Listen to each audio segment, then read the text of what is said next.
yours? Here, wait. Could you put this by yours?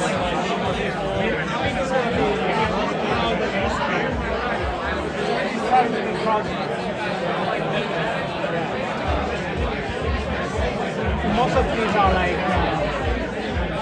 companies that offer peptides, make sure it doesn't bump other doctor prescriptions on.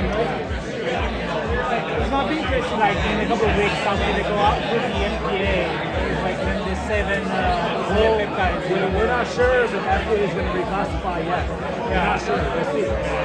Yeah, a couple of weeks. But it takes a while. Like that's just a meeting for advisory. Like for FDA decision, it could take another year. Oh wow. If they agree, because pharma companies, they lobby the FDA. FDA can't make any money off this shit, right? But even if it gets approved, it's still going to be fucking expensive, right? Well, even more. Yeah, it's more expensive. Like I would rather get it from Greg. To me, the market that is more interesting is peptides for energy. Peptides for heart and lungs. Especially drugs like that are more injured for like injuries and People definitely, yeah. 100%.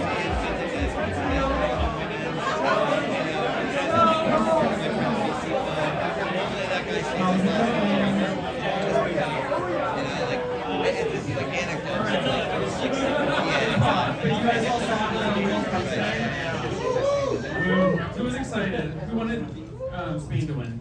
Yeah. Woo! Who wanted France to win? Yeah. Who was just a full hater and wanted no one to win? Okay, good. Okay, well, I'm glad we have the haters here. Okay, so thank you all for joining tonight. We have a packed audience, as we can see here, and we'll just jump right in, I think. Firstly, let me just say, this is DeSciNYC. You can follow us on Twitter. You can follow us on Instagram. Please tag us. I also run a prediction market for clinical trials. So if people are interested in prediction markets for Annabelle, can you go tell this guy outside to raise the volume of the microphone?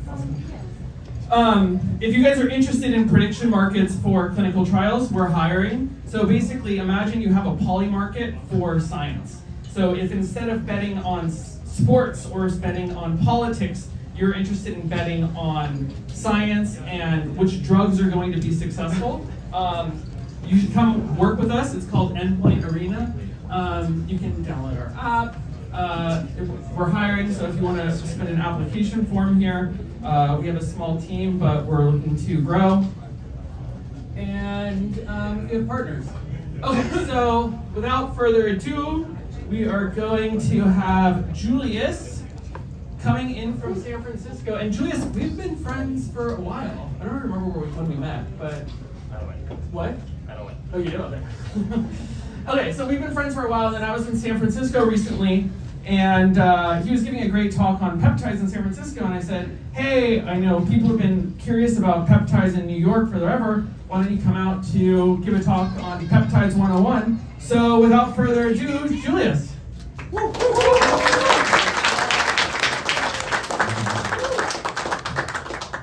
Yeah, it's great to be here. Actually, we met at a DeSci event that you hosted with the founder of Enhance.com, with Andrew, in 2024. Yes, I remember. And now I'm back for a talk about enhancement as well. It's kind of cool.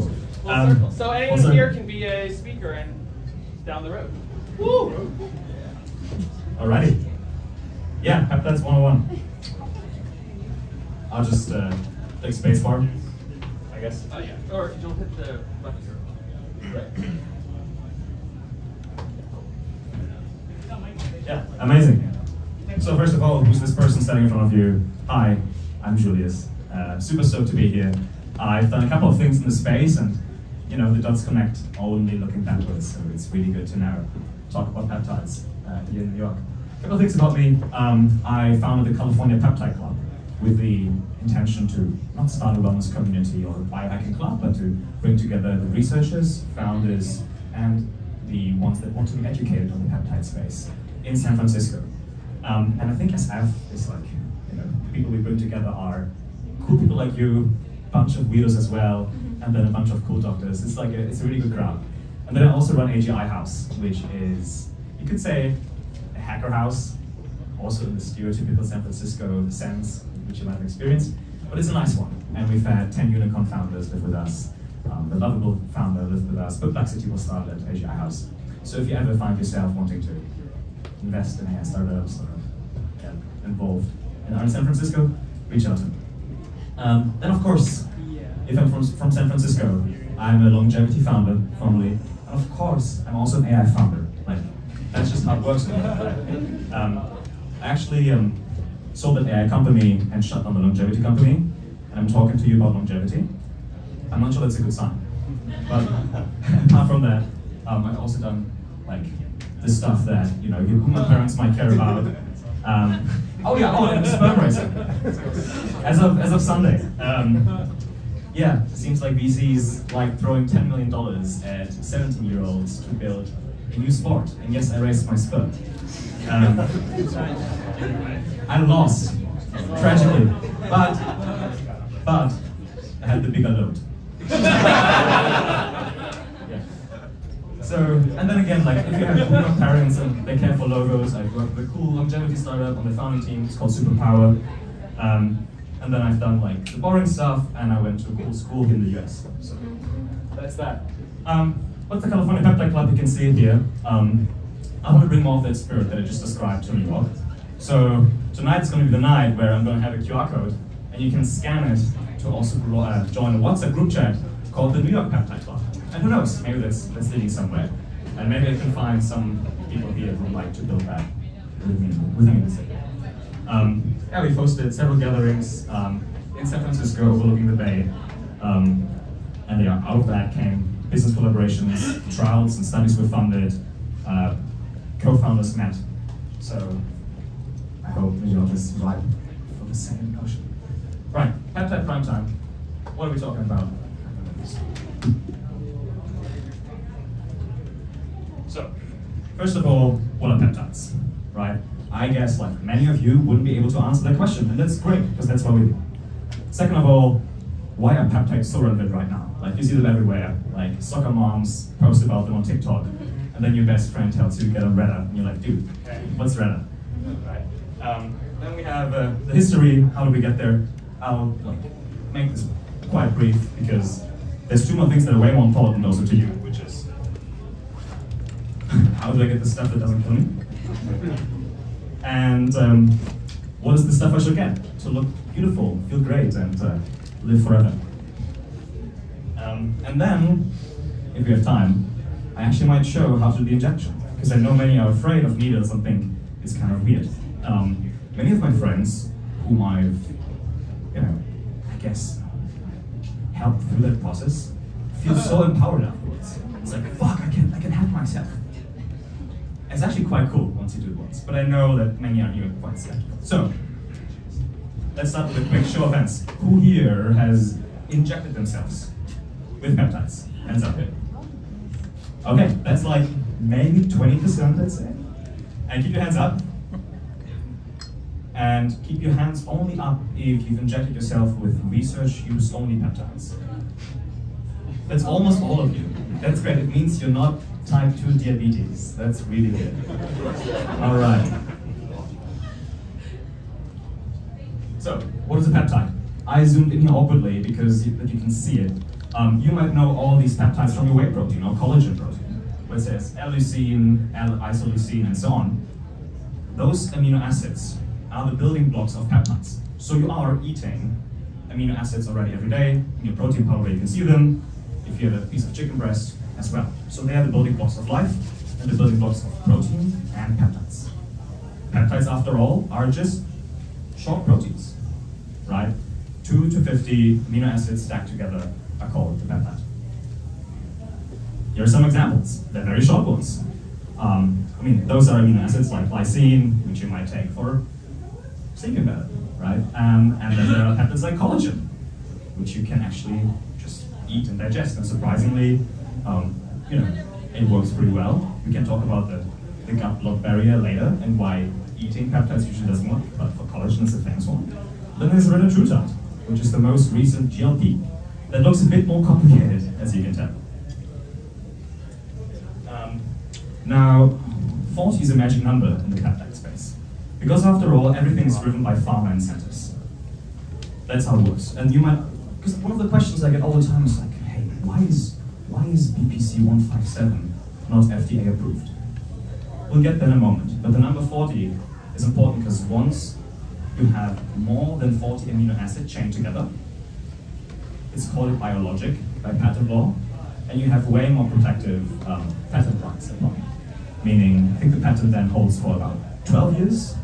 You can extend it, and right now Eli Lilly, the manufacturer of retatrutide, is actually in court to debate that their 39 long amino acid peptide retatrutide classifies as a biologic because it has like 2 more complex strains of amino acids that like technically are 2 peptides, so it should be 41. And so they're investing millions into getting that lawsuit settled. So 40 is important to remember. Insulin is the first peptide possibly that you might have heard of, and is by today's standards not a peptide anymore. But I'm putting this here to demonstrate that peptides have been around forever, have been consumed forever, and when people get excited about peptides, it's mostly about injecting themselves with a specific subgroup of like 10 to 20 peptides. That's like the most we usually talk about. But there's also other ways of taking peptides. Injection is the most famous one. Subcutaneously is preferred, meaning under your skin, ideally in an area where you have a bit of fat. And that means that roughly 60 to 70% of the peptide is actually systemically relevant. You could do it in your vein, and then it's like 80, 90% systemically relevant, but it comes with so many risks that I would strongly discourage anyone from trying that. Also, by the way, I'm not a doctor, although it would make my father very proud, but I'm not. And so this is not medical advice, nothing I'm saying here. And if I say you should, or whatever, just laugh that out mentally, okay? I never said that. So second way, oral GLPs are very difficult, and we just learned why already. After all, peptides are just made from amino acids, and your body is insanely good at breaking them down. So it breaks down the amino acids, and all of a sudden you just have a bunch of amino acids in your gut, and they don't actually find the targeted receptor that they're supposed to bind to anymore. Now, Big Pharma is smart, and Big Pharma knows, well, taking a pill is so much easier. And they've developed a specific mechanism called SNAP that allows you to eat or orally take a GLP more than later. Then there's the Russian peptides, C-like and C-max. Those are focused peptides. I guess many of you work in very demanding jobs, right? It's a fast city, and you just want to lock the fuck in sometimes. And for that, you can take C-like and C-max. They come in nasal sprays. One of these bottles costs like $60. And for many of them, and many of my friends, they work quite well. Now, would I recommend starting with like nicotine, caffeine? Yes, probably. This is a bit higher up the, I guess, stack and protocol. And then there's topical solutions. This is maybe something for the women in the room. Has anyone of you ever bought like a copper or GHKCU specific? Yeah? See a couple of hands, couple of nods. Also by some guys. That's cool. Yeah, so they've been around forever, right? GHKCU specifically helps the body naturally produce more collagen, which, as everyone knows, is good for skin and nail health and hair health. Let's talk a bit more about the history of the actual injectable peptides and about the zeitgeist.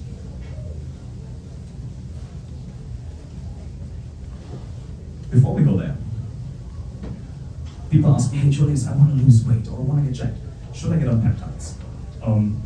The answer is, it depends, right? It really depends on where you are. I'd say ideally fix the basics first.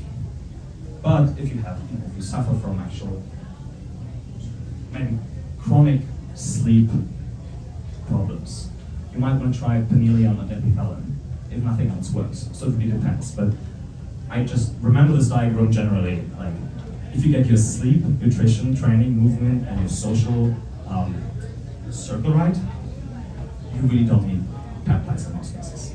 I'm just saying that because, you know, it's the last 10%, last 1%. So, what's happening? All the big telehealth companies are launching peptides. Hims is launching the pill in collaboration with Novo Nordisk. My good friend Max is launching a peptide brand under superpower.com. Peptides now get sold in Los Angeles on the streets for $500. And what does it even mean? Like, now offering retatrutide, then doctors receive individual warning letters by the medical boards telling them not to prescribe, for example, BPC, even if it was renamed to something else. So it's a mess right now. And it's also very exciting. And there's also opportunity for entrepreneurs, researchers, and individuals. That picture is me. I actually once slightly overdosed over retatrutide. So if you take GLP-1, it inhibits you, it slows down gastric emptying. And then I had a fatty meal the same night, full of cheese, and it could go out one way, so it had to go out the other way. Like, it was a horrible night, puked 7 times, and then had to get a double IV the next day because I was so dehydrated. So if you go on GLP-1s, be careful, slowly ramp up the amount and eat small dosages. Like, it's not a panacea of everything. Another risk that you see is that if you buy it from the research use only peptides, sometimes the certificate of analysis might show there's 0% peptide found. Great. There's another example in which someone bought retatrutide and realized, I'm getting quite tanned. That's nice, but what's going on here? And it turned out that the sample was melatonin 2, which makes you more tan. So you get a different peptide, right? Now, generally speaking, the way business incentives works is any business also prefers to provide good quality peptides, because otherwise they get out of business. So, in general, like, even the gray and research use only market is rather clean, but there are still bad actors. So, why are peptides commercialized? Why is there no one, say, patenting BPC and making use of that patent? Well, there actually is a patent on BPC, and it's for sale. There's a website you can actually buy it. But why is no one buying it? Because, like, the patent won't help you. If you just attach some random molecule to BPC that does the exact same thing in your body, it's going to be classified as a new molecule. Right? So pharma's not incentivized to even invest in any clinical trials if there's not like a significant commercial outcome afterwards. And there's no patent protection, as we just talked about, especially on the short peptide chains. Remember the biologics from earlier. And so it's a bit of an interesting situation. And it goes as far as that Big Pharma is launching campaigns against compounding pharmacies. We'll talk about this later, but they of course want to protect their kingdomship by all means. Let's talk about the actual regulatory landscape.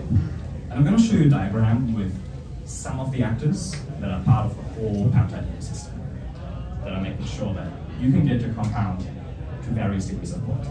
And bear with me, I'm going to walk you through. Who here has heard of Chinese peptides? It's a thing, right?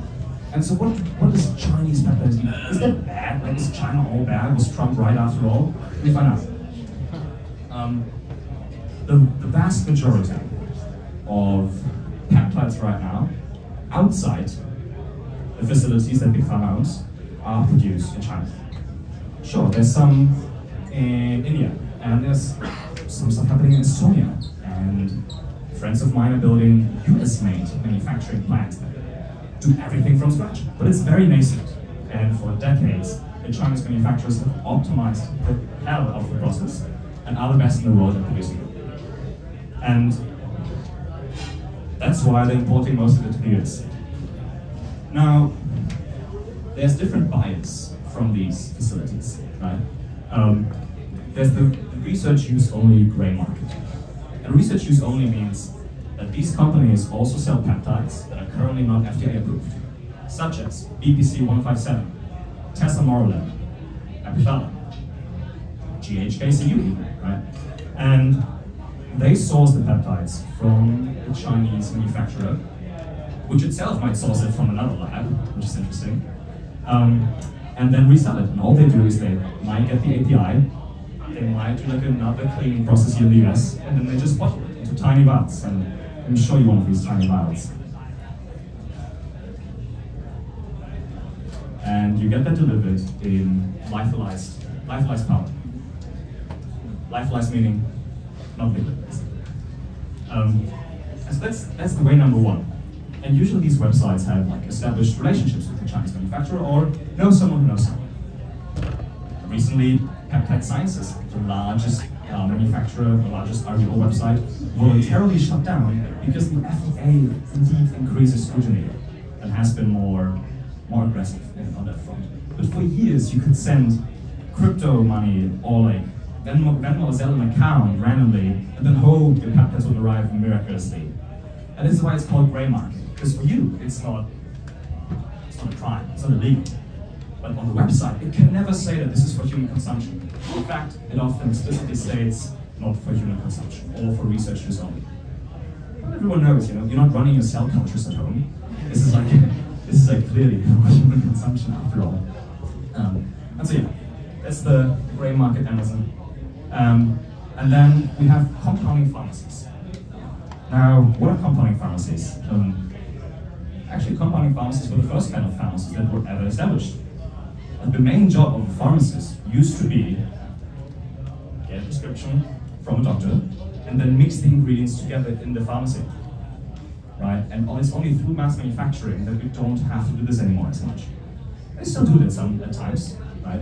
I think it makes like 10 to 20% of all medications that are handed out. It's getting smaller. And so what a compounding pharmacy does, it has the resources and the ability to also compound peptides from the active pharmaceutical ingredient, which is the short version is API, not the API from for all the engineers here, but API for active pharmaceutical ingredient. And but like the question is, where do they get the API from? Where do they get these ingredients from? And the answer is also from China. Right? So people are like, oh, I'm getting my stuff from a compounding pharmacy. And it's like, yeah, great, it's the exact same lab that is delivering to these compounding pharmacies. Possible. There's a bit of a caveat here. Why? Because the FDA has actually greenlit originally 7, now down to 5 labs that passed certain quality standards in China, which is great, right? You might wonder, why don't more of the manufacturers apply for that? Like, this is kind of crazy. And the reasons are twofold, maybe they're 3, 4-fold. I know of 2 reasons. A, there's it's a language barrier and a process barrier. And B, so the manufacturer actually doesn't make that much money trading peptides. 99% of the economics happen here in the US when people upsell the peptide. Which is why, if you get the peptide directly from China and find like a Discord server and like if a friend who speaks Chinese or you Google Translate your way into that, you can get peptides for like 10%, 5% the price you pay for research use only. So there's like a risk pricing trade-off. In case you want to ask. Now, compounding pharmacies only sell the peptides, or not only, mainly sell the peptides that you can get with a prescription from a doctor. There's also caveats to that, but let's stick with the normal case. And then there's of course Big Pharma. Eli Lilly earlier this year announced that they're investing $3.5 billion into building 4 new facilities to produce their blockbuster drug, retatrutide. And yet I've heard that they're getting some of the raw materials from China. Now I don't know if it's true, but someone I very much trust and who's been on Human recently claimed that. So it's quite interesting how the supply chain works here. And then also if you buy from Novo Nordisk or Eli Lilly directly, you also need a prescription. How do you get one? Well, telehealth is a big thing. Like Novo Nordisk has their own pharmacy. A doctor that you trust can give you a prescription usually. Or you just cash pay, and it's actually affordable, especially for the GLPs. You know, if you just want to make sort of £5, it's like $349 a month for semaglutide, which is okay, considering it was once way more. That's nothing you have to remember. Just if you hear the word 503A, those are the small compounding pharmacies that everyone in M&A and PA is looking at right now, and PE is looking at right now, like, oh, you know, is this the new HVAC play? Can we consolidate compounding pharmacies and make a lot of money here? So that's the 503A, the traditional compounding pharmacy. And then the larger ones are insanely capital intensive to set up. But yeah, people are also building these.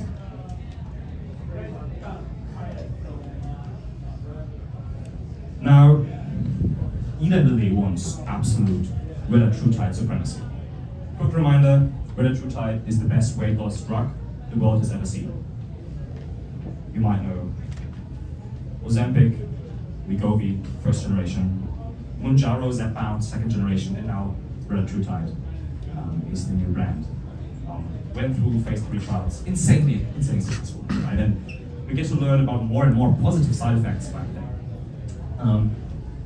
And so yes, they want to reclassify TERS and RETA as biologics, and are currently in court to that. Things are changing. So this is actually the most interesting time ever in this space, because we've seen the accelerated zeitgeist, people talking about peptides. And on July 23rd, these 4 peptides, and on July 24th, the other 3 peptides, amongst others, are getting reconsidered to actually move out of the category 2 list. Now, what's category 2? So the FDA has different categories for substances, molecules, anything you can basically take. And category 2 means do not compound. Just don't. It's not allowed, right? Category 3 means we don't have enough data on this and we're not considering it. And I think even things like rosemary are in category 3. It's like a very random list, but category 2 is quite free. And so, in a good case for us, they're gonna announce on their live stream, so you can watch this live or at least get live notifications. They're gonna say, hey, compounding pharmacies can compound this again, and then you can get all these peptides in a short period of time without going through research use only websites. There's going to be public comment. It's going to take some months to get the actual proposed new framework in place, 3 to 12 months depending, and then hopefully compounders can actually start making more products. That doesn't make it an FDA-approved drug. Now, is that a problem? Not really. For many of these peptides, like APC-157, we have years and decades of anecdotal data with literally 0 adverse side events reported. And some of you might know about, especially the guys might know about enclomiphene, or clomiphene, right? And clomiphene was FDA approved, and clomiphene was never, because it's part of clomiphene. So only because something is not FDA approved, doesn't make it a bad substance. But still, keep that in mind. Now, let's talk a bit more about where to actually get the peptides from. And I'm going to give you a bit of a step-by-step guide. So the GLPs usually get in pens, meaning they are reconstituted in water already. Whereas the compounding pharmacies will send you little vials, and you have to compound that yourself. And I brought some stuff, as I mentioned, to today. I hope you guys there. Now, when you're finding a gray market provider, you want to check for a couple of things. Is this the right peptide? No, it's not melatonin. Jeez. Is it pure? That's the most important one, right? There's all sorts of other stuff you could have in there. There's certain salts that are actually most dangerous. People usually know about endotoxins, heavy metals of that sort, that are bad, but not as bad as those salts. And it could also be like anything else. When it says 98% purity, it means the 2% could be literally anything. And then potency. Is this the right amount? Check out Finrig, we're going to look at that in a moment, to see which providers have good scores. And here you can see them, already listed for different peptides. How convenient.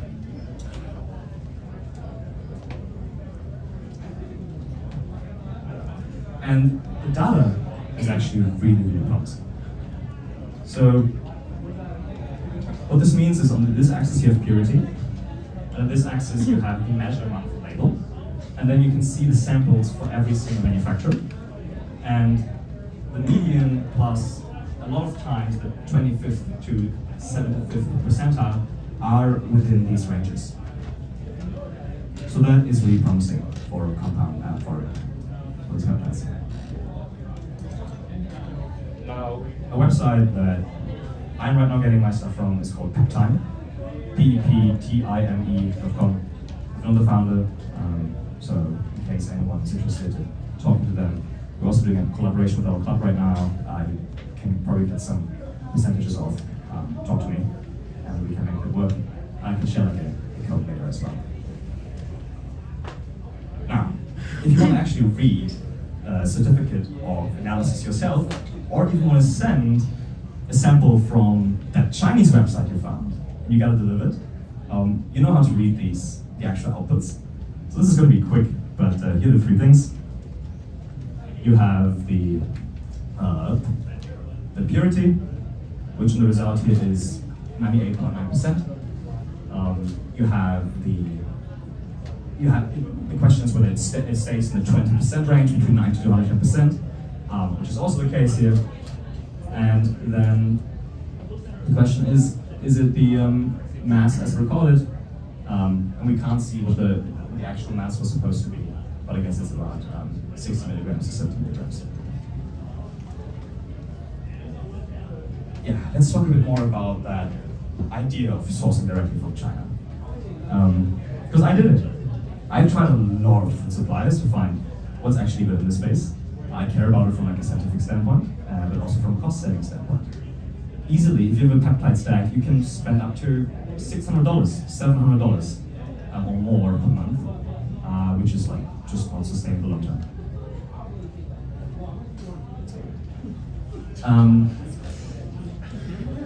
These Discord servers are there. I can also send it around a link later if that's helpful. But that's what happened to me.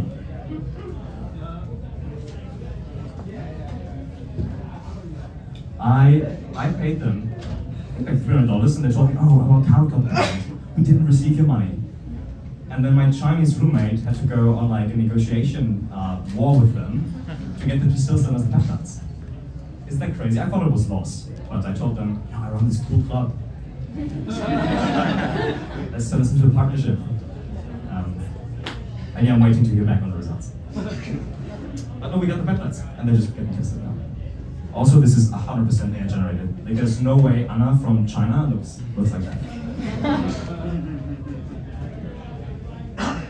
So, quick overview, if you want to remind yourself or take a photo of this, or if friends ask, during the next run club meeting or in the wine bar, hey, what are peptides and are they risky? This is a summary. There's one more thing I didn't mention before, and it has a place here. It's bacteriostatic water. What does that even mean? It's the liquid you use to basically take that lyophilized powder and turn it into something injectable. And can you just use tap water? No. That happened during a longevity conference. I want to say like a year or two ago, and 2 people had to get delivered to the hospital. The conference had a terrible reputation since, so it's really dangerous. What's special about that water is that it has 0.9% benzyl alcohol, which prevents new bacteria from growing. Now, the wording here is important because it doesn't necessarily prevent existing bacteria from staying alive. So you want to get good bacteriostatic water. Not any. This is not that high, but after all, it could be the same stuff as you find in the peptide itself. And so Pfizer, the pharma company, has this brand, which you can recognize by it having a QR code. A QR code on back of the vial. And it's tiny. Like you wouldn't be able to see it from here, but there's a tiny QR code here. And that's how you know it's good backwater. Amazon took this down. You can't buy this on Amazon anymore. It's very fascinating how, you know, the e-commerce space is evolving. Then you also need alcohol swabs, sterile syringe.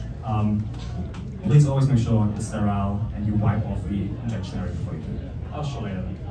And some peptides just have side effects. Like on melatonin too, you'll get very angry and aggressive and very horny. Now that's something you might embrace. Like, you step into your, I don't know, main character arc.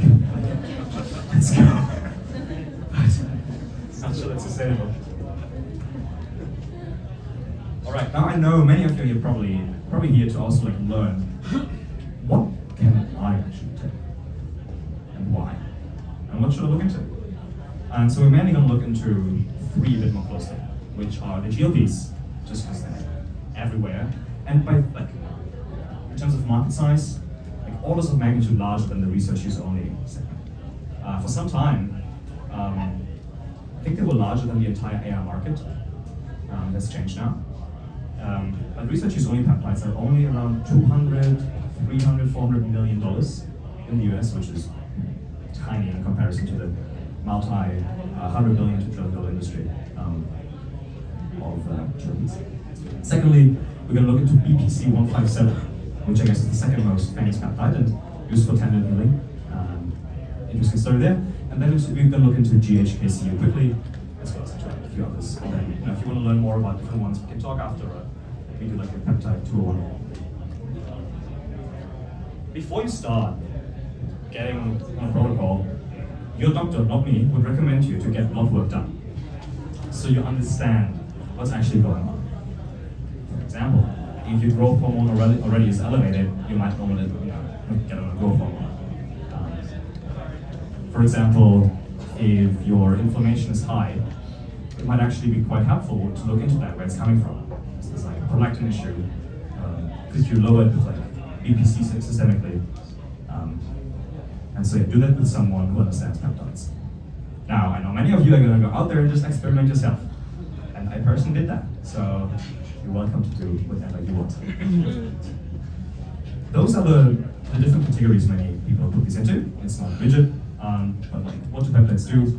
Well, they help with growth hormone, which is recovery, and in its extreme, also muscle growth, tissue repair, like BPC, TP500. Those two together, you might know as the Wolverine stack. That rings a bell. With GHKCU, it's called the glow stack, if that rings a bell. And with KBV, it's called the close stack. So, you know, people are selling these stacks together, and they work surprisingly well together. Then MOTC and SS31 are mitochondrial peptides. Then you have some for the immune system and sexual system, like thymosin alpha 1. I know many people who travel a lot, and they just can't afford to get busy, they're too busy to get sick, so they just take a bit of thymosin alpha 1, boost their immune system before they get on the plane. So it's also a bit of like insurance. You basically buy insurance, and it helps you fight upcoming disease quicker. And then we of course have the GLP-1s as this big company. So, I know many friends who just want to not think about food anymore. In fact, that was the whole premise of one of the companies I started. It was like a longevity DoorDash, basically, where you get super healthy, organic, vegan, locally sourced meals delivered every week, stacked in your fridge, and you wouldn't have to think about it, right? And so a microdose of retatrutide can accomplish that. That's about 0.5 milligrams per week. For tirzepatide, that would mean 2.5 milligrams a week. Now you might ask, retatrutide or tirzepatide, what should I take? Well, you can try both. Tirzepatide already is FDA approved, retatrutide will be. Less dopaminergic behavior is a very common side effect. There's studies showing that you actually scroll social media less. You have less cravings overall. So I think that's pretty cool, pretty wonderful. In its extreme, the absence of desire can also lead to the absence of sexual lust or strife. But again, in the extreme, everything kind of goes south. When you take these peptides and you don't eat a lot, You might lose your muscle, so that's a real concern, and that's happened to many. You might suffer from just like fatigue, which happens when you have low blood sugar. So those are common things you can experience. Same with nausea, maybe headache, vomiting. But it's truthfully not that bad. Your body gets used to it. Just give it some time. No medical advice. That's the history of GLPs, by the way.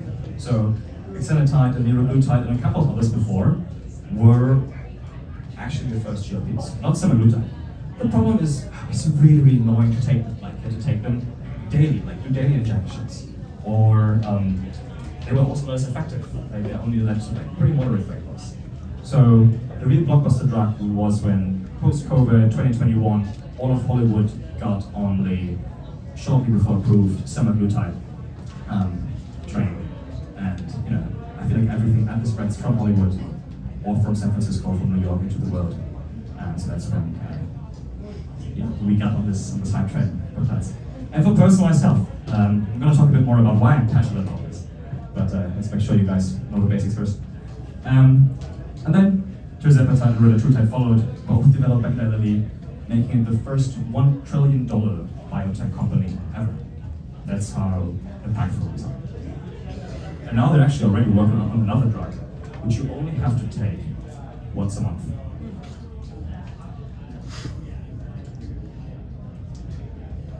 So this is the overview of what the GLP does in your body.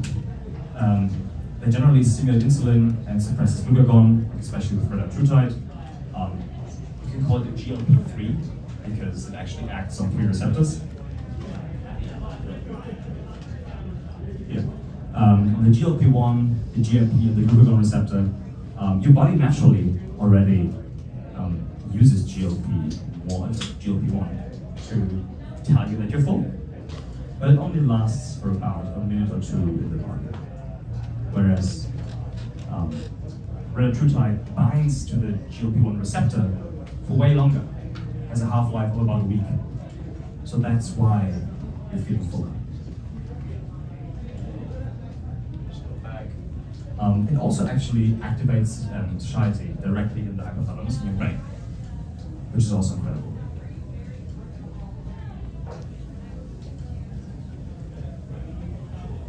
Now, there are concerns, and especially when you talk to people who are a bit more conservative, they remember the bad news and the negative side effects they read about. So you have to take them for life. That's an interesting one, right? 55% of people who take a GLP stop taking them because of costs. 55%. That's actually quite a lot if you think about it. But that doesn't really make this argument more profound. Isn't it the same with everything? Like, if you start doing a workout routine or eating healthy, and you go back to a shit routine, you're also going to gain weight again, right? So it's a bit of a generic argument. There are unknown side effects. I mean, it's been around in large-scale human trials for 10 years. How long do you want to wait? How much longer do you want to wait until something magical appears out of nowhere? To be so sure there are no crazy negative side effects. And lastly, on quite the contrary, we're discovering so many positive side effects. Almost on a weekly basis, I read a new research study on GLP-1s helping with fertility, male fertility. I mean, if you're leaner, of course, your testosterone increases for various reasons. There's an estrogen, a aromatase-specific mechanism, and it helps you, again, it helps you be less addicted to alcohol. It's the more we understand GLPs, the more we recognize what other amazing things they do in the body. Also, shout out to Cremieux, who we hosted at the California Peptide Club. Who's really big into demographics, you know him. Anyone else here know Cremieux? From Twitter. Fantastic, great guy. And so he provided the statistic amongst a few others. And also, there's a natural weight loss regain that you have after finishing a diet. And that's not statistically different from having that effect with Ozempic. Ozempic being the first GLP-1, just as a reminder. And as I said, less heavy drinking, boosting testosterone. Oh yeah. Okay, great. Yeah, that's it on GLP-1s. Now, before we move on, I actually want to make this a bit interactive. Does anyone have like a GLP-1 specific question? We can chat through it quickly. Otherwise, we also have time to chat afterwards or one-on-one. No, great. Okay, let's move on. BPC 157. As you can tell, I like my show of hands questions. Who here knows BPC 157 or has heard of it? Wow. Okay, I'd say this is like 60% of people. That's actually quite cool. Now, this might just look like words and letters to it. Oh, like letters and numbers to it. Sorry. So I'm going to give you like a bit of help remembering it. BPC nowadays stands for Body Protection Compound. Originally, it was named after the Croatian research group or researcher who discovered that peptide. And actually, it was originally found to be BPC, which is a protein that us humans and dogs produce naturally. Isn't that great? And it's actually quite funny because your favorite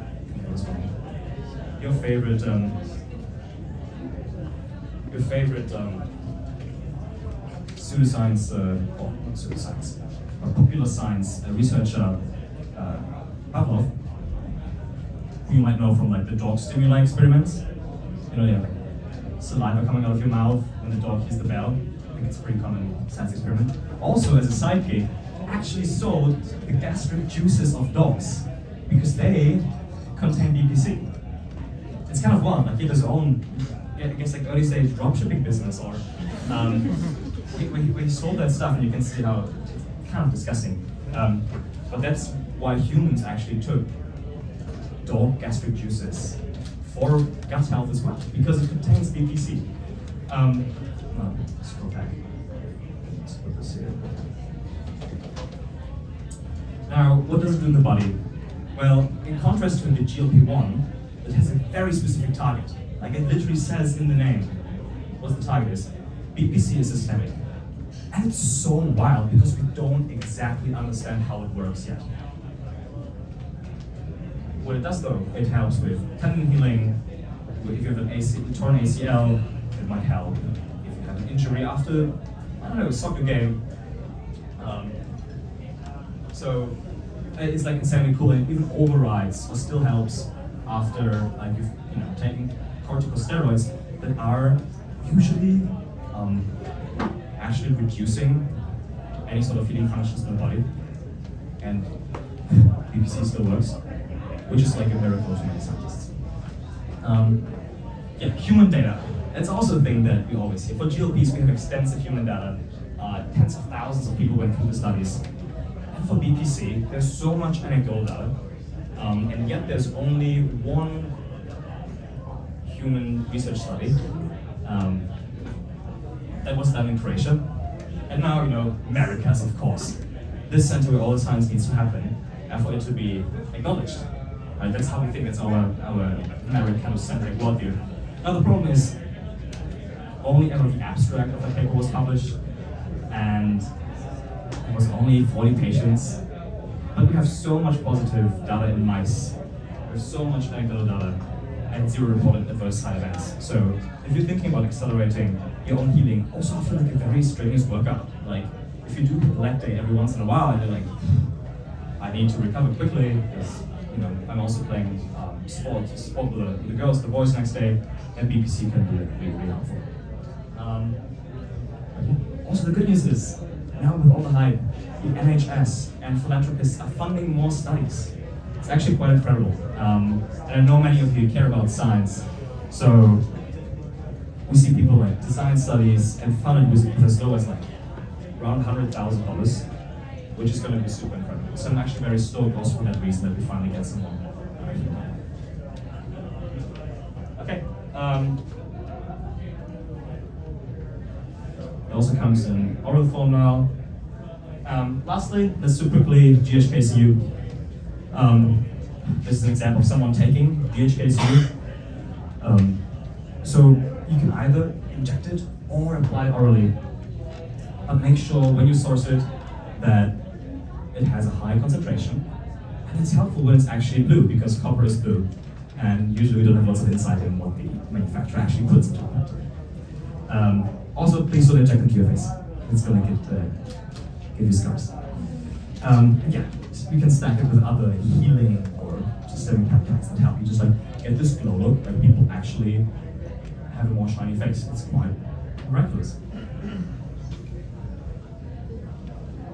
And as you can tell, I'm also taking a bit of like the scientist approach here, but I think I can skip over that due to time.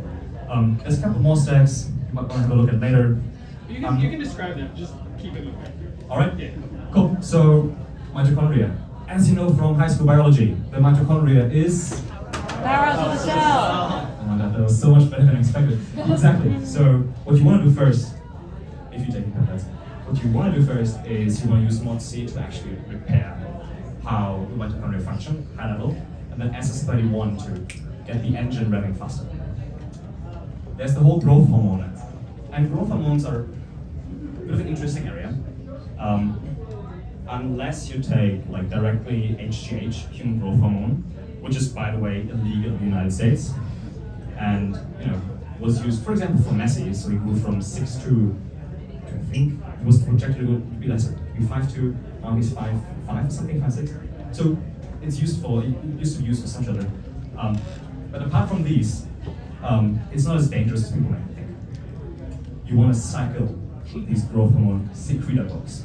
Now, what's a secretagogue? Secretagogue says that, or means that it prompts your own body to secrete more growth hormone or prolong the already existing release of growth hormone. Now, growth hormone grows everything. So people might see, oh, this strange brown spot is also getting larger. That's kind of concerning. Or if you have cancer, it might also help the cancer cells spread more quickly. Tesamorelin here, many of these have been around for like many years in the bodybuilding community. And the bodybuilding community has like literally like basically non-existing risk profile, right? Like, so they've been experimenting a lot, and bro science has brought us a long way. Tesamorelin is approved for visceral fat removal. So when I did my DEXA scan, I actually had 0% visceral fat. And visceral fat, the fat around the organs, can be dangerous in aggregate. So it's pretty cool. Also, that stuff makes you really hungry, so use it during the fast. And then lastly, focus. I mentioned that already. Bit of Cmax, C-lamp in the nose. Injecting works too, but takes like 15 days until you make the aggregate effect, so many try the nasal spray. Alrighty. Now, these are a couple of friends or famous people in the space that if you want to consume more content, I can highly encourage you to look at what these people are providing to the world completely for free. It's pretty good. Now, as a last quick outlook, what does the future hold? So we're just getting started in terms of taking our health into our own hands and escaping the pharma small molecule market and becoming very empowered. It's only going to get better from here. So I'm fortunate enough to meet a lot of entrepreneurs in this space who are developing novel form factors. Just had a founder, Koshla back from Canada at the house, and she gave me a piece of trizepatide chocolate, which is interesting. Now, if you listened, you might remember, wait, doesn't that get digested in the body? Well, in theory, yes, but it's surrounded by like the lipids and the fats, which seem to be somewhat protective and I could feel the effect. So sometimes it just works, and I haven't found out why it shouldn't. Also, Eli Lilly and Novo Nordisk have released pills. They're less effective, might make you more nauseous, but are at the same time also so much easier to take. Secondly, novel delivery mechanisms. A friend of mine is developing a way to, through algae, deliver the peptide and protect it from the gut. Thirdly, personalized medicine. Imagine if a company, also run by another friend of mine, superomni.com, is able to sequence your whole proteome and give you like hyper-personalized peptide recommendations. How crazy cool would that be? Then I mentioned the research studies that are happening. Super excited for that. use Michael's platform to bet on them if you can. And also, lastly, more research around peptides, which is even more sparse than for men.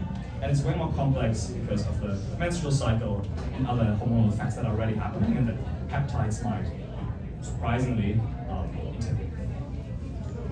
If anyone cares about this, a good friend of mine wrote a long article on peptides for women. Super, super excited.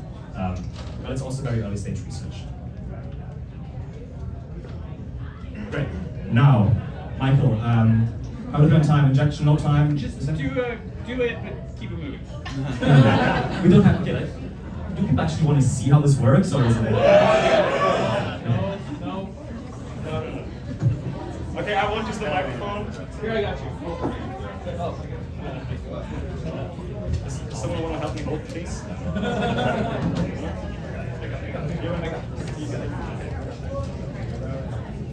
I usually have a table, so this is going to be interesting. What do you take? So, actually, here, I'll maybe, yeah. So, first of all, first step is get the bacteriostatic water into the peptide vial. So, you have to buy this syringe. Actually, you can get it from Amazon. And I like to get 3 milliliter syringes. Now, this won't go into your body. don't be worried. And then, let's say you want to add 3 milliliters of water to your peptide later on. What you do first is you sterilize the vial. Then you pull it out to the amount that you actually want to inject later into the vial. You plug the needle in. And then first, for all the physicists, you will understand why. You inject the air in, and it's way easier to afterwards blow the water. Usually it's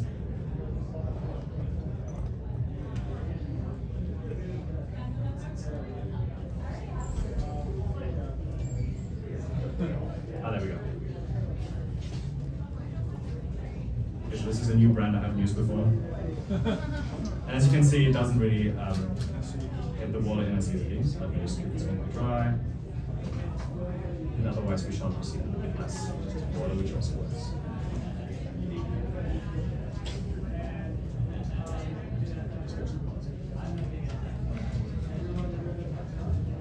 Alright, here we go now.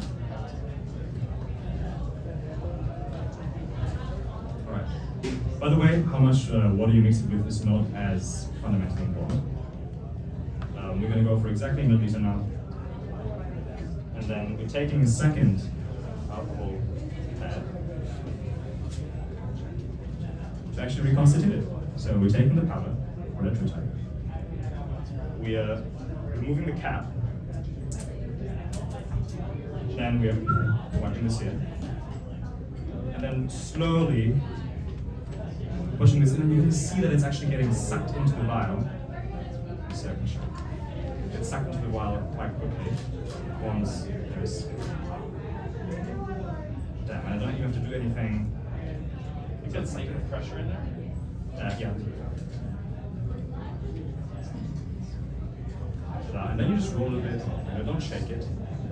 Red Trutite is surprisingly stable, but something like IGF-1 LL3 is actually really, really unstable.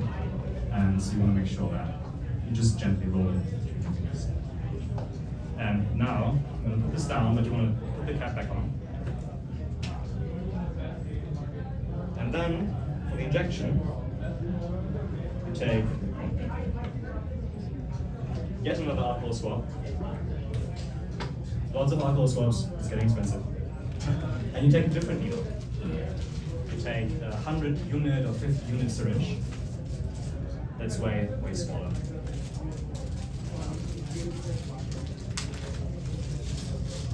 Oh no.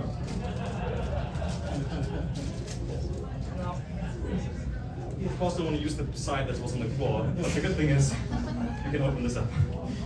All right.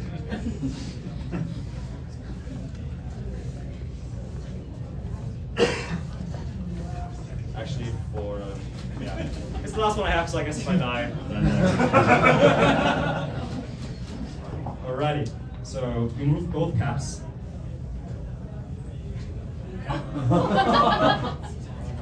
It fell down again, by the way. That's Wait, there's one behind you. Use the top side. I'll grab one from my backpack actually.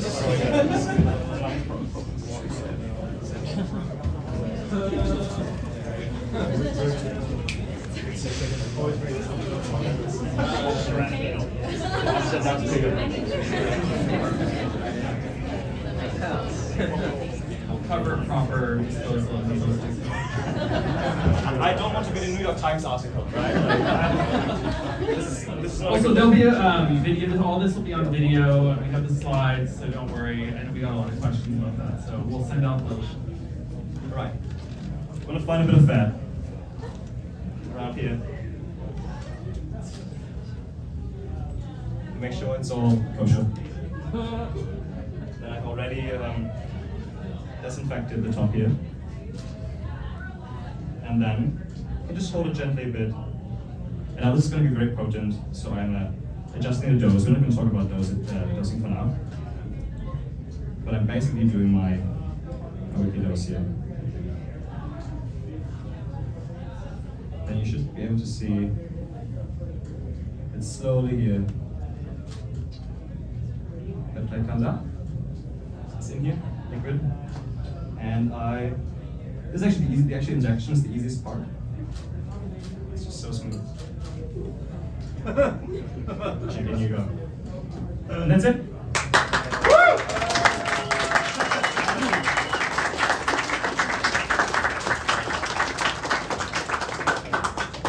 That's it from my side in terms of content. I'm going to leave one slide up if you want to join or like collectively start the New York Peptide Club.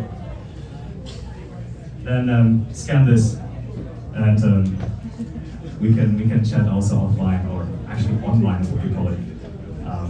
So yeah, thanks so much for coming out. Thanks so much, Mike. We'll do questions. We do questions. Okay. Yeah. Hold on. Okay, so we're gonna do this quick. So who has a question? Okay, pass the mic back, but keep it short and keep your answer short. Yeah, pass it back. I can tell that you're already pretty ripped. I'm curious why you take ribofurtide. Ooh, that's a good question. So I have my own health journey where I suffered from super low testosterone. It was in the bottom 1% of men. And so only through enclomiphene, new lifestyle changes, diet, and also peptides, I was able to put on muscle in the longest time ever. If you saw me in November, I looked like a pancake. I was so bloated and like came out of my last bulk. And then ribofurtide helped me slim down again naturally. Thank you. Just pass the mic. I have a very quick Yeah, question. say. So you mentioned oral BPC. Yes. From whom, where? Barrier, B-A-R-R-I-E-R. Good friend of mine invested in the company. It seems to be really good. So certain peptides, you can clearly tell the difference, BPC, learning how to lose weight, but with things that are more subtle, like maybe a mitochondrial focused one, how do you decide if it's worth paying for your buck? Where there are things that are promising, but you can't necessarily tell yourself as well how well it's working. So how do you decide what's worth the cash with all these promising things coming out? That's a great question. Depending on the dosaging, you sometimes can't really. I think SS31 is a great example. I feel like I have more energy. I feel like, I'm actually like constantly on like one espresso more than comfortable. I think that's a bit of an exaggeration, but some don't. And especially SS31 is really expensive unless you get it from China. Like you can easily spend $300 a week on SS31 at like study dosage. So tough one. Other ones that you might not feel as easily are, of course, MOTC, and then KPV is gut microbiome focused, and that just depends like how good your microbiome is. Right? Do you still invest in like say the mitochondrial ones, or you're not? Yeah. Better? Okay. Yeah. All right, next question. Do you think sites like IndiaMart are safe? Use the microphone. Use the microphone. Do you think sites like IndiaMart are safe? Which markers? IndiaMart. So I can. NDMR. ADMR. Use the microphone. IndiaMart. IndiaMart. Yeah. IndiaMart. ADMR. That sounds very, very. I mean, Can I get like my chicken curry delivered as well? Okay, next question. Next question. We'll get you in the back. Why would one microdose like GLP-1s like what you tried? Is it for the other, like for the non-weight loss reasons or the weight loss? Yeah, exactly. Because you might just want to focus. You're at comfortable like 12% body fat already. Pass the mic back to the guy in the back. Is things like exercise, diet, and our supplements like important when taking GLP-1s or whether obviously the peptides? 100%, like 100%. Especially to not get any muscle atrophy. You definitely also want to exercise. Oh, raise your hand if you have a question. You probably know Martin Shkreli. He thinks BPC 157 probably does nothing. Do you think there's a chance it's all placebo effect? No, I don't think it's placebo effect. But I've heard those voices, and it's hard for me. Like, he's not a clinician, right? He wasn't in the crypto space before. No. I mean, he was a drug investor. Do you think he knows pharma pretty well? Yeah, interesting. I just find it hard to believe that the cumulative, like, anecdata from hundreds of doctors at this point in time could lie, and like people I've trusted who've tried it and it's helped them heal like their own torn triceps, which usually takes like. I mean, I almost had the placebo effect because I hurt my shoulder. Yeah. And I was about ready to do it, but I was like a little worried, so I waited a week. I changed my diet, and then like I fixed the shoulder. If I ordered it, I would have been like, it's a miracle drug. You mentioned the fertility benefits for GLP-1s. It was my assumption that a lot of that comes from reduction of obesity, not independently improving testosterone or fertility metrics. It's very accurate, yes. That's very true. Like for hair loss? For hair loss? Yeah, hair loss. For like someone who's like experiencing hair loss. Oh, yes. So GHKCU also helps with hair loss actually, due to the like positive collagen effects. It pairs very well with red light. From my research, like putting an actual red light cap and combining that with a like smaller dosage of minoxidil and finasteride, it works better. There's also a company called Roots that does customized hair loss protocols. I would be careful with finasteride, especially an oral one, because it might nuke your testosterone. Pass the mic. Yeah. What's your experience with LL37, or have you heard of it? LL37? I don't think so. I'd love to learn more about it. I mean, there's about a couple thousand non-peptides, 7,000 non-peptides, so might be one of those, or I just haven't heard of it. Okay, yeah, it was on your list above, and it's on the FDA meeting list. Yeah, I'll look into it. How do you find physicians that have experience in these? Ooh, you joined the New York Peptide Club. And do you know, as a follow-up, any like training for physicians in this? The ones I know just like studied themselves. There's one doctor, two doctors in New York I can directly also connect you with if that's helpful. Thank you. Of course. Blue shirt. I know with BPC 157 you said that some people are at greater risk and also that some of the risks are overstated, but I'm not sure, maybe I missed it. Do you have anything more compelling or like maybe like someone who's spoken to that a bit more? Because we don't really, I'm not sure I heard something else before. So is the question how to convince skeptics of BPC? Okay, you're skeptic. Do you have, so good like, news. Can you point to something? Yes, I have a fact for you that might be helpful. For most drugs or interventions, we have an LD50 in animal models. LD50 measures what the necessary dosage is, so that at least 50% of the mice, in most cases, die straight up. And we've injected mice with 1,000 times the normal dosage, and they still didn't die. Maybe that's helpful. So assuming you don't have cancer or any pre-existing risk, should be right. Also, yes, there has been like some research on like the general cancer effects, right? Like for BPC, it doesn't seem to be the case. Also for GLPs, the whole thyroid cancer thing is only happening in animal models and not in human models. And still it comes with a warning for thyroid cancer, but it hasn't been conclusive yet. So peptides act on biological pathways that are heavily influenced by genes. Yeah. And I'm just wondering why you would also recommend people invest a couple $100 to test the DNA. Because typically what we're trying to do is address the symptoms of DNA mutations, methylation issues, brain fog, etc., hormonal discrepancies. So, you can also determine what peptides will work best for you based on your genetic mutations. So I'd like you to address that. If you could maybe make that a recommendation to truly be able to have the gold standard of continuing care be personalized health. That's a beautiful question. I love this question so much. I just got my genome sequenced through sequencing.com, not affiliated. There's other services like Nucleus, which you might know. You might have seen the New York subway ads like "Make the Perfect Baby" a couple months ago. Sequencing.com is like $400, $500 to get your whole genome, like a 30x sequencing. Now the problem is actually analyzing that, because even AI models like Google's Alpha Genome 2 or the ARCS Institute, Evo, I think it's called, they don't have enough data to actually give very profound recommendations in most cases. You can get things like APO 1B or stuff like that. Methylation, that's such a common genetic mutation. Vitamin D receptor mutation, 60% of the global population has that. They don't know it just by being able to read out an average analysis from a company like 3x4. It's $250. Yeah. It'll tell you exactly what genes you should be looking at. Yeah. I'm aligned with investment Amazing. Trying to make this the standard of care so you can do a better job of prevention. Look, I would love that. I'd look at like 3x4. 3x4. Amazing. I would totally look at that myself. But I haven't actually looked at my own genome, so Rebecca, more to come.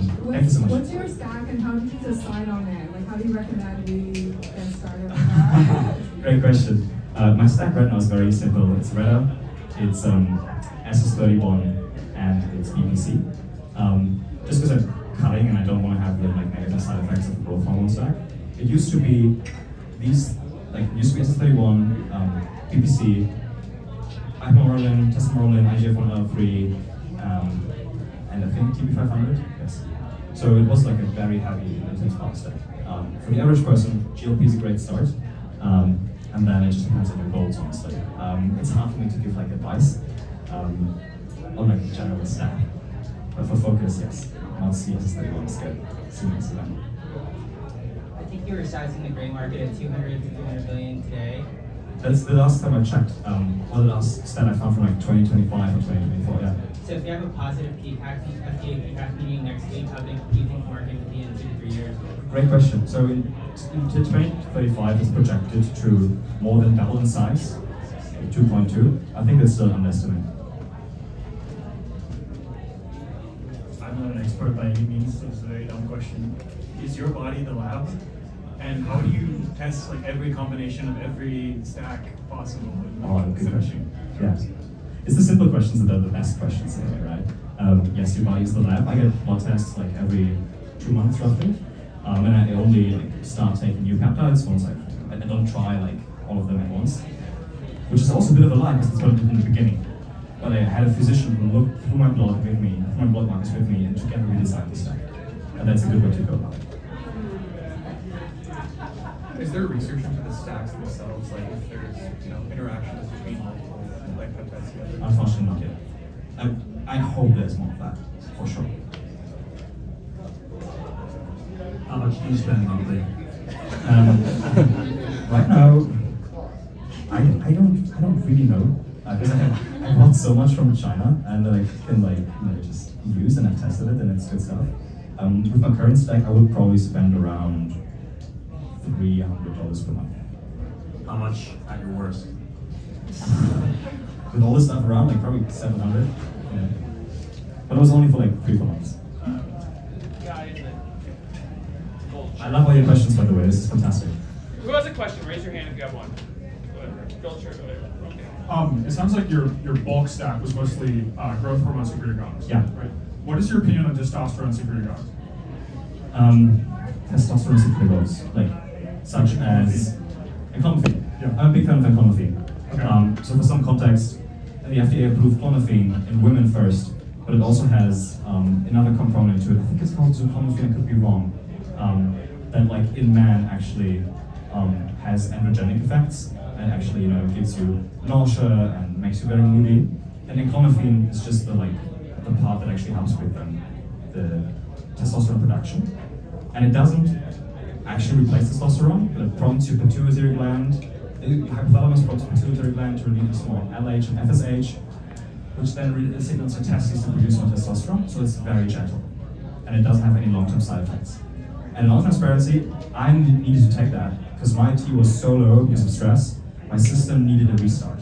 So, big fan of the coffee. Hey, Joshua here. Thanks for coming out. One question I have for you is, it sounds like you're on 3 different things right now. How do you think about like traveling with them? Do you have to take them weekly? Do you just reconstitute and then you say, hey, bring this with me because I can't, do it and travel with it, and you throw it out, or how does that work? Excellent question. You can travel with it when lyophilized easily. Once reconstituted, it depends on the actual peptide. My roommate has her retatrutide on the counter all the time, and it still seems to work for her. But you want to usually protect it from movement, and from heat, and from UV heat. So those are the 3 things. What you can do, get a travel case on Amazon, get the lyophilized version with you, reconstitute wherever you are, and then inject. But for like more fragile peptides, they might actually degrade. It doesn't make them bad, they just less bad. Got it. And one follow-up question: how do you feel about like Clo and some of those that were combined into one vial? You think they're just as potent? Be like pro or con? I've seen some people say it dilutes it, or you should take them like one at a time and not a combination of one vial. Great question. Some peptides you shouldn't take together, like especially GLP-1s because they're so intricate, you shouldn't mix with anything. And especially, I keep going back to IGF-1 because it's so fragile. Now, some peptides you can actually take together. I don't recall which one specifically, or if like the blend of these 3 or 4 would degrade the effectiveness. But it depends on the peptide. The testosterone ones you mentioned, do you have to worry? Not a peptide. Oh, gotcha.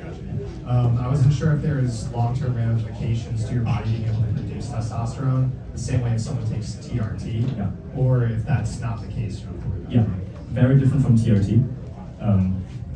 TRT, testosterone replacement therapy, is exogenous testosterone.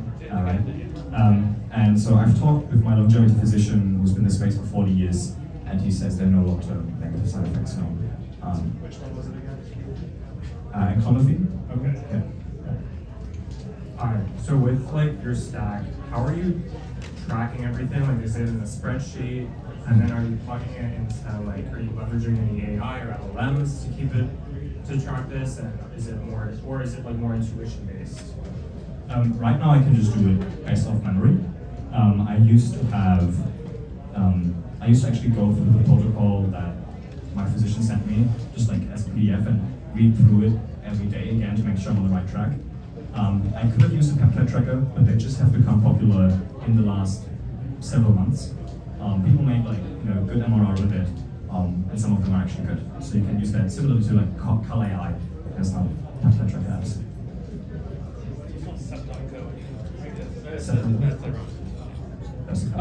Anyone else have a question? Okay, raise your hand at the response. Wait, I had one more. Sorry. Go, yeah, go. Wait, sorry, I might have missed the argument what someone else said, but I was also interested in the stability. And if would you be able to say more? Do they degrade because of just like denaturation or pure hydrolysis, or are there media to try to preserve them longer? And what's the kind of scale of stability over time? Like, are there super fragile ones and super stable ones? Yeah, just like stuff about that. Sorry if that's too big or. You're asking like what the actual chemical or physical mechanism is, which way they degrade? Well, yeah, like why do they degrade and which are the most stable as opposed to the most stable? Good question. I would assume it's like molecular binding ability, and then like any sort of physical impact, like makes them break apart. Most stable ones are the longest, most complex ones. Generally the ones that are manufactured by Big Pharma. Less stable ones are, yes, I keep going back to IGF-1 BPC is fairly stable. Mitochondrial ones are fairly stable. Yeah, but I wouldn't know how to rank them within the like okay stable category. It's a good question. Okay. Just keep them refrigerated. I have my own peptide fridge at home in the bathroom. It's very cute, and they're safe. Okay, let's pass the mic up here. And we have a couple. Anything in the back? All right, pass the mic up. Yeah. Are you taking anything else that's not peptide? Supplements? Yeah, Or or like the Dalapil or L-carnitine? No, I'm not. No prescription? No, everything clonophin is prescription. Okay. So yes, that yeah. Would you switch to branded peptide once it's approved? Why? I think it's going to be too expensive. So Lilly, Eli Lilly got compounded. The research used only people together, and basically said, "Look, guys, we don't really care what you're doing there, like on the grey market, as long as you stay away from retatrutide." And so we'll have to see if they can enforce that. But depending on the price, I'll support the people I know in the space who source incredible peptides already, and I don't need this to be made by Eli. What price are you getting? Right now I'm getting it at $10 per 10 milligram vial. And usually you pay like 90 per 10 milligram vial, like the research is also I feel like most doctors wouldn't recommend it for themselves or the patients unless it's actually FDA approved or there are clinical studies to indications for it. Yeah. You actually said changing and consume in your future. I think the way a good doctor acts is like having a conversation with the patient, like informing them, hey, here's the data, here's what I've seen, here's the side effects, or if there's side effects. But, almost every drug has side effects, if you think about that. Even the approved ones. And so, is that changing anytime? I think doctors want to educate themselves more, which is, by the way, also an interesting business opportunity, like doing consultation for doctors to integrate peptides into their practice. Kind of depends on what's happening July 23rd, 24th. Are there doctors in your biohackers group or your group back to California? Oh, yeah, for sure. For sure. There's so many questions, that's fantastic, guys. Yes, I'm kind of curious, for people that take like ADHD medication like Ritalin and Adderall, how does that play into if they're interested in taking peptides? That is also a fantastic question. So I know specifically about how ADHD medication and EPC work together. So actually, EPC reduces the effect of some ADHD medication. And then of course, you might get upset because I'm like, I can't work anymore, what the fuck? So that's the one example I know. Thank you.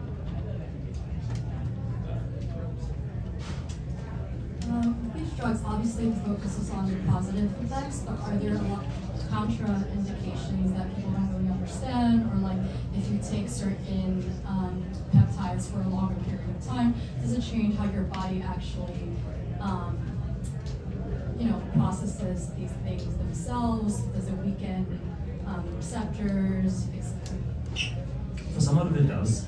IGF-1/L3, which stands for, GF is always growth hormone factor 1, I think. And so there's a mild decrease in the growth hormone that you produce yourself, but it's not as severe as, say, you're going on TRT and your body like almost completely stops producing testosterone and the sperm count goes down to like 10%. Now, is there like a fatigue of certain receptors? For GLP, yes, your body gets used to it, and you need to increase your dosage over time to actually have the same effect. Now, what you can do, a friend of mine does this, is microdosing 0.5 milligrams on, 0.5 milligrams off, bi-weekly ritual, right? And this way, it works quite naturally for him. All right. Oh wait, one more. Go ahead. Last one. Just yell Save for last one. it. Oh, I'm trying to wrap my head around what more mainstream adoption of peptides will look like. So, Form factors. Food. So I'm just thinking, like, with the FDA committee coming up, like, how consequential is that? If they say yes, like, what happens from Yes. then on? And if they say no, what happens? Great question. So RFK wants to get them categorized as actually supplements.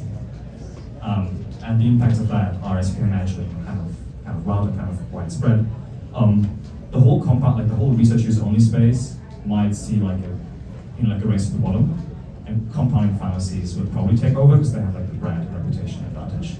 And then we're going to see like more CPG brands, chocolates, gummies, powders, especially for the GLPs and EPCs of the world, to sell them to the masses.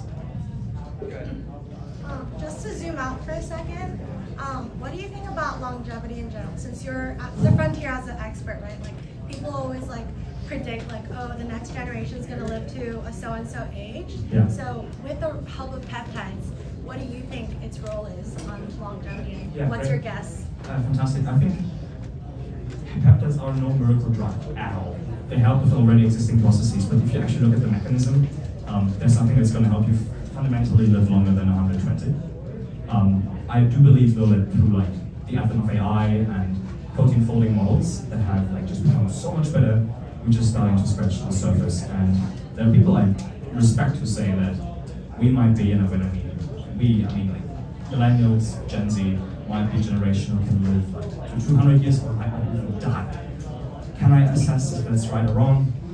I'm the right person to ask for that. But I think longevity trend is just starting because it's the biggest trend in life. Like you want to stay alive to experience everything else. Right? Thank you. Amazing. Well, Julius is around after to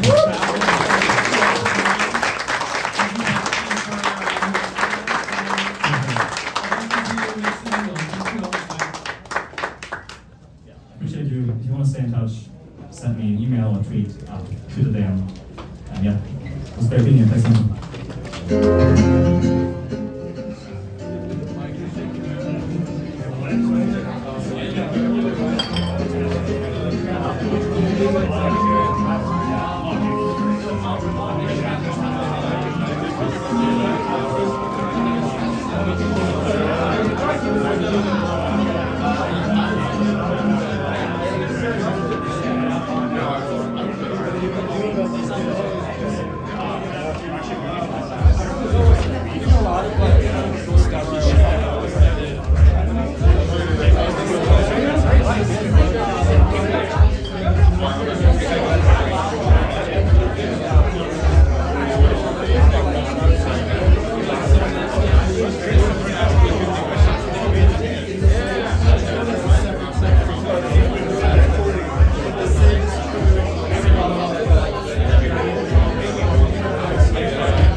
Thank you so much. Talented.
internet. Hello, every internet. Okay. Goodbye. We're gonna log off. Goodbye. Arrivederci. Okay. Off the air. yeah, let's rock. Did you like it? It was great. Give me the